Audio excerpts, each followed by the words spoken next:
Hi guys, another me time na naman. So for today, magraramen tayo dahil naulan.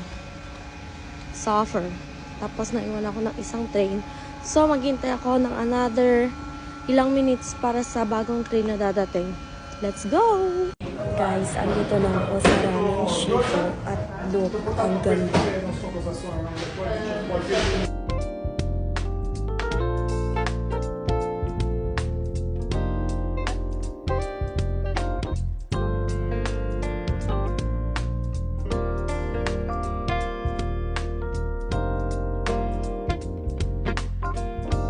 Dumating na yung order natin, kaloka guys. And parang hindi ko alam kung tama ba yung order na binigay nila sa akin. Kasi wala akong nakikitang meat. But anyways, let's try. At ito yung order ko. Nag-order ako ng spicy ramen. Ang pangalan na ay Tantan Ramen. And gyoza. Beef gyoza. And cranberry or mirtillo drink. So yes, for healthy but not healthy ang first one. Let's try.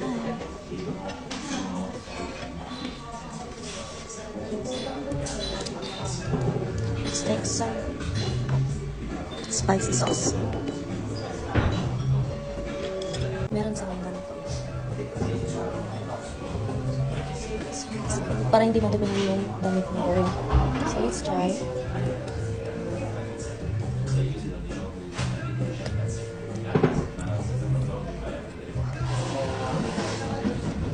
Hindi pa siya nahalo, so hindi pa nahalo yung spice niya na nasa gitna.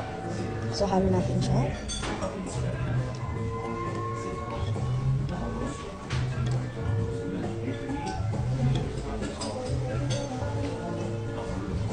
Minced beef yung nakalagay. Try natin yung gyoza.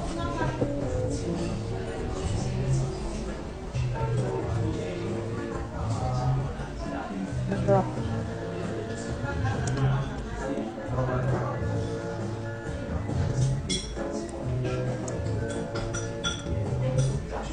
As you can see, na mag-isa naman ako. Mas na-enjoy ko yung solo moments ko kaysa sa may kasama. Kasi, hindi ko kailangan maghintay, hindi ko kailangan magmadali, or, I mean, I take my time talaga na hindi ko kailangan isipin yung kasama ko. Although na okay lang naman na may kasama, masaya, ganyan. Depends naman kasi sa kung ano gagawin ko.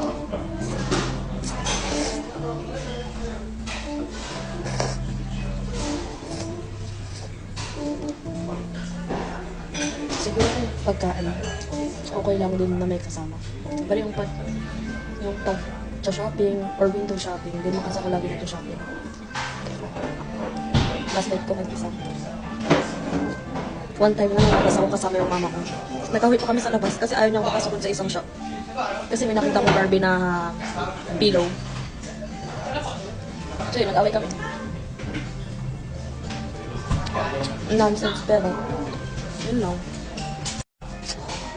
So guys, patapos natin. And ang date natin sa ramen nila dito sa restaurant ito, dahil first time ko lang nagpunta, is so-so. Kasi hindi ko alam, it's not giving me. It's not giving talaga yung ramen na hinahanap ko. May natry ako sa Pilipinas na ramen, yung nasa MOA, masarap siya. Ito kasi, sabi spicy, pero hindi siya spicy. Pero siguro sa iba, spicy siya kasi yung tolerance ko sa spiciness is mataas na.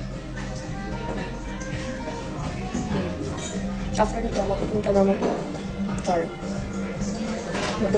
ako sa Chinatown para kumain lang. Diving food. Yun talaga yung babalik-balikan ko every 1 week ko na siya inisip after nung first time na pupunta ko doon. Sabi ko sa day off ko talaga, doon talaga ako pupunta. So, nandito na ako sa 24 Macho, papuntang Duomo. So maglalakad lang tayo. Cause why not? Kahit na ulan. Minsan ka lang naman mamuulanan, eh di lubusin mo na pag nagkasakit, di hayay o yung ka rin gamot. So, may nakita ko dito. Hindi ko alam kung magpapabudol ako. Kasi may nakita ko, crepe siya. Japanese crepe. Merong Chinese eggs. Pero, Hindi ko alam kung bibili ako. So, I think, pass muna tayo kasi kakakain lang natin. So, maglalakad lang ako papuntang Duomo. Tapos, mula doon, sasakay naman ako ng tram papuntang Chinatown. So, doon na lang ako kakain ng mochi! Grabe, budol is real. Nabudol talaga ako ng isang store kasi ang dami kong nabiling perfume para sa bahay. And nagpunta ko ng Primark para bumili ng mga socks. Then ngayon, nandito na ako sa Chinatown. And bibilisan ko na, i-take out ko na lang doon ako kakain sa bahay. Para magdidilim na kasi. Hindi ako pwedeng gabihin umuwi dahil mag-isa lang ang person. Delikado. Let's go home. Tayo, nakuha na natin yung cravings natin na mochi. So, magte-train ako pa uwi. Malapit lang naman Lute. May malapit na train station dito kasi mas mabilis. Medyo mabigat na yung dala natin. So, see you at home! Finally, nasa bahay na tayo and ipapakita ko sa inyo lahat ng binili ko for today's gala serye. So, ang gusto ko lang sanang mangyari today is ramen and then bumili ng mochi yung kinikrave ko for today. For 1 week. 1 week ko kasi siya iniisip kasi 1 day lang ang day off ko sa isang linggo. So, ang binili ko ay dalawang mochi na maliit na strawberry and dalawang mango. Kasi natry ko na yung chocolate and lychee. Okay naman siya pero hindi ko siya bet masyado. Mas bet ko pa din ng mango at strawberry. Tapos bumili ako ng Daifuku, yung mas malaking mochi. And bago ako tumating sa mochi talaga, napabili ako sa iba pang mga store. May nabili ako sa Primark at saka meron pang isa na nakalimutan ko yung pangalan ng store niya. Ang store niya ay My Mucho. So, doon ako nabudol talaga kasi ang dami nilang perfume ng pangbahay. Yung nabili ko sa ating My Mucho store ay pure cotton na room spray, sandalwood and jasmine. Sobrang bango nila. And driftwood and sage. Ito. Tapos, napadaan din ako sa Primark. Nakabili ko tong makeup organizer. Socks na 7 pairs na 4 euro ang isa, ang isang pack. Tapos, ito naman yung long socks at isa pang short socks na colored lang siya, walang design. Tapos, napadaan ako sa Starbucks bago umuwi. So, bumili lang ako ng isang drinks, tapos nag-take out ako ng breakfast ko for tomorrow morning. So, yun lang guys. Thank you for watching!